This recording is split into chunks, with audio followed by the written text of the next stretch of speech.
Hello guys, আজকে আমরা বানাবো স্লাইম বানানোর জন্য প্রথমে আমরা নিয়েছি দুটো বাটি, সার্ফ এবং ডিটারজেন্ট মানে পাউডার, আয়রন পাউডার এবং একটা উজালা কালার, আপনার যে কালার দিতে চান সে কালার নেবেন এবং একটা আঠা। প্রথমে আমরা 2 চামচ সার্ফ দিয়ে দিলাম, সার্ফ এক্সেল যেটাকে বলে। যতটা পরিমাণ মতন দিয়ে দিলাম এবং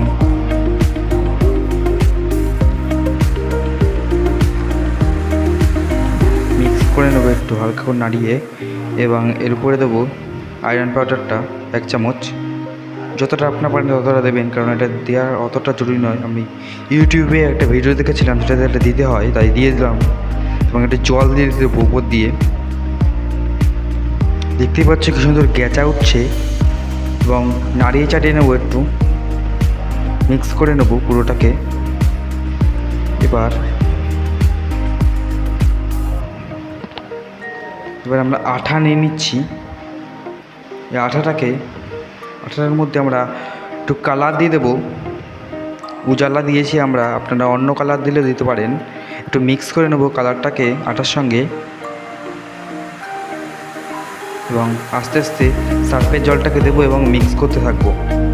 তো দেখা যাবে যে আমাদের স্লাইমটা হতে শুরু করে দেবে, এবং জলটা আমাদের পুরো মিক্স করাতে পরে জলটা ফেলিয়ে দেবো, ভিতরে যে জলটা বেঁচে আছে।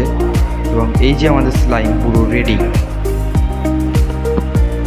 এটাকে এবার হাতে নিয়ে দেখবো আমরা।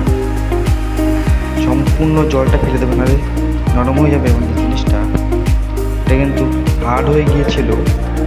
এবার হাতে নিয়ে দেখছি এটা পুরো, এটা কি স্লাইম না ক্লে? তোমরা কমেন্টে বলো। লাইক অ্যান্ড সাবস্ক্রাইব অবশ্যই।